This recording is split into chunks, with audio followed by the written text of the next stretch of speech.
ನಿಮ್ಮ ಸತ್ಯ ಯುನಿಲೆಟ್ ಅಲ್ಲಿ ಫುಲ್ ಮೂನ್ ಸೇಲ್ ಜೂನ್ 29 ಒಂದು ದಿನ ಮಾತ್ರ. ಸತ್ಯ ಯುನಿಲೆಟ್. ಈ ಕುಮಾರಸ್ವಾಮಿ ಅವರ ಆಸ್ತಿ ವಿಚಾರವೂ ಕೂಡ ಇಲ್ಲಿ ಚರ್ಚೆ ಆಗ್ತಾ ಇದೆಯಲ್ಲ. ಕುಮಾರಸ್ವಾಮಿ ಅವರ ಆಸ್ತಿ ವಿಚಾರವೂ ಕೂಡ ಚರ್ಚೆ ಆಗ್ತಾ ಇದೆ. ನೋಡಿ ಸರ್, ಕುಮಾರಸ್ವಾಮಿ ಅವರು ಈ ಯೋಜನೆಗೆ ಅಂತ ಆಸ್ತಿ ತಗೊಂಡಿಲ್ಲ.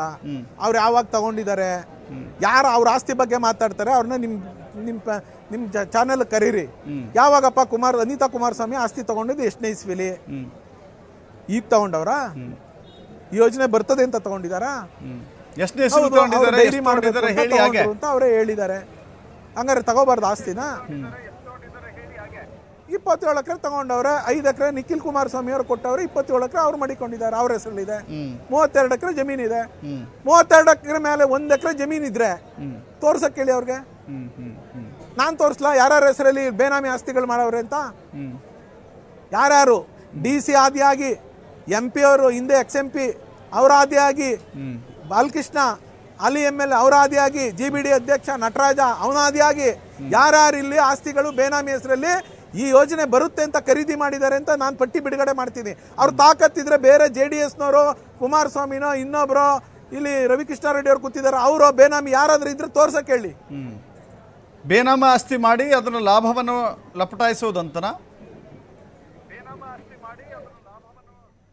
ಲಾಭ ಲಪಟಾಯಿಸ್ಕೋಬೇಕು ಒಂದ್ ಕಡೆ, ಇದರಿಂದ ಎಷ್ಟು ಕಿಕ್ ಬ್ಯಾಕ್ ಬರುತ್ತೆ ಅಂತ ಒಂದ್ ಕಡೆ.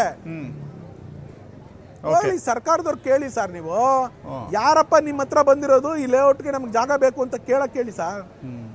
ಮಾತನಾಡಿಸ್ತೀನಿ. ಸಾಲ ಮಾಡಿ ತಿಪ್ಪತ್ತೀನಿ ಅಂತಾರಲ್ಲ, ಹುಡ್ಕೋದಲ್ಲಿ ಸಾಲ ಮಾಡಿ ರೈತರು ಎದೆ ಮೇಲೆ ಹೊಡಿ ಅಂತ ಯಾರಾದ್ರೂ ಹೇಳಿದ್ರ? ಮಾತನಾಡಿಸ್ತೀನಿ ಮಂಜುನಾಥ್ ಅವರೇ.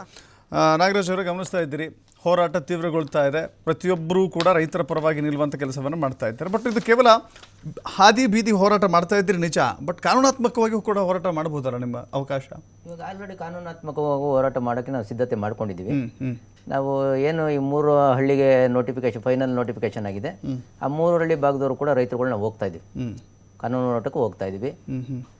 ನಾವು ಅದ್ರ ಜೊತೆಗೆ ಉಗ್ರವಾದಂಥ ಹೋರಾಟ, ಇಡೀ ರಾಜ್ಯದ ಎಷ್ಟು ಹೋರಾಟಗಳಿವೆ, ಸಂಯುಕ್ತ ಹೋರಾಟ ಕರ್ನಾಟಕ ಅಂತ ಏನು ರಚನೆ ಮಾಡ್ಕೊಂಡಿದ್ದಾರೆ, ಆ ಕಮಿಟಿಯವರು ಕೂಡ ಮೊನ್ನೆ ತೀರ್ಮಾನ ಮಾಡಿ ನಮ್ಮ ಧರಣಿ ಸ್ಥಳಕ್ಕೆ ಬಂದು ನಮಗೂ ಒಂದು ಸ್ಥೈರ್ಯವನ್ನು ತುಂಬಿದ್ದಾರೆ. ನಾವು ಯಾವುದೇ ಕಾರಣಕ್ಕೂ ನೀವು ಕೂಡ ನಾವು ಉತ್ತರ ಕರ್ನಾಟಕದಿಂದನೂ ಕೂಡ ಬಂದಿದ್ರು, ಎಲ್ಲ ಭಾಗದವರು ಸೇರಿ ನಾವು ರಾಜ್ಯಾದ್ಯಂತ ಒಂದು ದೊಡ್ಡ ಪ್ರತಿಭಟನೆ ಮಾಡಬೇಕು, ವಿಧಾನಸೌಧ ಚಾಲು ಹೋಗಬೇಕು. ಇದು ಸರ್ಕಾರ ಕೈ ಬಿಡುವವರೆಗೂ ಕೂಡ ಉಗ್ರವಾದ ಪ್ರತಿಭಟನೆ ಮಾಡಿ ಫ್ರೀಡಮ್ ಪಾರ್ಕಲ್ಲಿ 1 ದಿನ ಆಯ್ತದೋ 2 ದಿನ ಆಯ್ತದೋ 10 ದಿನ ಆಯ್ತದೋ ನಾವು ಅಲ್ಲೇ ಉಪವಾಸ ಸತ್ಯಾಗ್ರಹ ಮಾಡೋಣ. ಇದಕ್ಕೊಂದು ತಾರ್ಕಿಕ ಒಂದು ಅಂತಿಮವನ್ನು ಕಾಣಬೇಕು. ಇಲ್ಲ ಸರ್ಕಾರ ಉಳಿಬೇಕು, ಇಲ್ಲ ರೈತ ಹೋಗ್ಬೇಕು, ಎರಡರಲ್ಲಿ ಒಂದು ತೀರ್ಮಾನ ಮಾಡಬೇಕು ಅಂತ ನಾವು ಡಿಸೈಡ್ ಮಾಡಿದ್ದೀವಿ. ನಾಳೆ ಪಂಥಾವನದ ವಿಚಾರದಲ್ಲಿ DK ಶಿವಕುಮಾರ್ ಮತ್ತು ಮಾಜಿ CM HD ಕುಮಾರಸ್ವಾಮಿ ಅವರು ಮುಖಾಮುಖಿ ಆದರೆ ಸಮಸ್ಯೆ ಬಗೆಯಿರುತ್ತಾ ಸರ್? ಅದು ರಾಜಕೀಯದವ್ರ ವಿಚಾರ. ದೊಡ್ಡವರು ಇವತ್ತು ಇವಾಗ ರಾಜ್ಯದ ಮುಖ್ಯಮಂತ್ರಿ ಇದ್ದಾರೆ, ಕೇಂದ್ರದ ಹಾಲಿ ಸಚಿವರಿದ್ದಾರೆ, ಅದು ಅವ್ರಿಗೂ ಸಂಬಂಧಪಟ್ಟಿದ್ದು. ಇದರಲ್ಲಿ ನಮ್ಮದು ರೈತರದು ಮಧ್ಯತುರಿ ಅವ್ರದ ಬಗ್ಗೆ ನಾವು ಮಾತಾಡೋಕ್ಕೆ ಇದಿಲ್ಲ. ಯಾಕೆಂದರೆ ನಾವು ಮೊದಲಿನಿಂದನೂ ಕೂಡ ರಾಜಕೀಯೇತರವಾಗಿ ನಾವು ಹೋರಾಟ ಮಾಡ್ತಾ ಇರೋದು. ನಾವು ರಾಜಕೀಯವರು ಕೂಡ ಏನೋ ಒಂದು ಸೂಚನೆ ಕೊಟ್ಟಿದ್ದೀವಿ ಅಂದರೆ, ನೀವು ನಮಗೆ ಬಂದು ಬಾಹ್ಯ ಬೆಂಬಲ ಕೊಡಬೇಕು, ನೀವು ಬಾಹ್ಯ ಬೆಂಬಲ ಹಸಿರು ಸಾಲ ಹಾಕೊಂಡು ಬಾಹ್ಯ ಬೆಂಬಲ ಕೊಡಬೇಕು, ಯಾವುದೇ ಪಕ್ಷದ ಒಂದು ಶಾಲ ಹಾಕೊಂಡು ಬಂದು ನಮಗೆ ಬೆಂಬಲ ಕೊಡಬಾರ್ದು ಅಂತ ಕೂಡ ನಮ್ಗೆ ಅವ್ರಿಗೆ ತಾಕೀತು ಮಾಡಿದ್ದೀವಿ. ಅದೇ ರೀತಿ ಅವರು ಕೂಡ ಬರ್ತಾ ಇದ್ದಾರೆ, ನಮಗೆ ಬೆಂಬಲವನ್ನು ಕೊಡ್ತಾ ಇದ್ದಾರೆ. ಅದಕ್ಕೆ ಬೆಂಬಲ ಕೊಡ್ತಾರೆ ಅಂದ್ಬಿಟ್ಟು ನಾವು ಅವ್ರಿಗೆ ನಾವು ಅವ್ರು ಸ್ವಾಗತ ಮಾಡ್ಬೇಕಲ್ವಾ? ಇವಾಗ ರೈತನ ಪರ ನಿಲ್ತಾವ್ರಿ ಅಂದ್ರೆ ಅವ್ರು ಸ್ವಾಗತ ಮಾಡಬೇಕು. ಅದು ಬಿಟ್ರೆ ನಾವು ಇವತ್ತು ಏನೇ ಹೋರಾಟ ಆಗ್ಲಿ, ಇವತ್ತು HDK ಮತ್ತು DK ವರ್ಸಸ್ ಇದಾಗಬಾರ್ದು, ಇದು ಹೋರಾಟ ಆಗ್ಬಾರ್ದು. ನಾವು ಅನ್ಕೊಂಡಿರೋದು ರೈತ ವರ್ಸಸ್ ಸರ್ಕಾರ. ಪೋಟ್ರೆ ಆಗ್ತಿರೋದು ಹಂಗೆ ಅಲ್ವಾ? ಅವರು ರಾಜಕೀಯದ ಬೇಳೆ ಬೇಯಿಸ್ಕೊಳಕ್ಕೆ ಏನೋ ಮಾಡ್ತಾ ಇರ್ಬೋದು, ಅದಕ್ಕೂ ನಮ್ಗೆ ರೈತರಿಗೂ ಸಂಬಂಧ ಇಲ್ಲ. ನಾನು ಘಂಟಾಘೋಷವಾಗಿ ಹೇಳ್ತೀನಿ, ಇವತ್ತು ಹೋರಾಟ ಮಾಡ್ತಾ ಇರೋದು ನಾವು ರೈತ ವರ್ಸಸ್ ಸರ್ಕಾರ. ಇದು GB18 DK18? ಅದೇ DK18 ಅಂತಾನೆ ಹೇಳ್ಬೇಕು. ಇದು DK18 ಇದು GB80 ಎಲ್ಲ. ಇದು GB80 ಎಲ್ಲಿ ಮಾಡ್ತಾರೆ ಸರ್ ಇವರು? ಇಂಟರ್ಗ್ರೇಟೆಡ್ ಟೌನ್ಶಿಪ್ ಎಲ್ಲಿ ಮಾಡ್ತಾರೆ ಇವರು? ಎಲ್ಲ ಹಳ್ಳಿಗಳನ್ನ 26 ಹಳ್ಳಿಗಳನ್ನ ಬಿಟ್ಬಿಡ್ತಾರಂತೆ, ಮಧ್ಯದಲ್ಲಿ ಇವರು ಸಿಟಿ ಮಾಡ್ಬಿಡ್ತಾರೆ. ಆಗತ್ತಾ ಅದು? ಒಬ್ಬ ಸಾಮಾನ್ಯ ಮನುಷ್ಯನಿಗೂ ಕೂಡ ಅರ್ಥ ಆಗುತ್ತೆ ಇವ್ರು ಏನು ಕುತಂತ್ರ ಮಾಡ್ತಾವ್ರೆ ಅಂತ. ಹೋರಾಟ ಕೇಳಿದು 470 ದಿನ ಆಯ್ತು. ಮನೆ ಮಠ ಕಥೆ ಏನು, ಮಕ್ಕಳ ಕಥೆ ಏನು, ಕೃಷಿ ಕಥೆ ಏನು? ಈಗ ಎಲ್ಲ ಬಿಟ್ಬಿಟ್ಟಿದೀವಿ ಸರ್. ಯಾಕೆಂದ್ರೆ ನಮ್ಗೆ ಮೂಲನೇ ಬಂದು ಭೂಮಿ.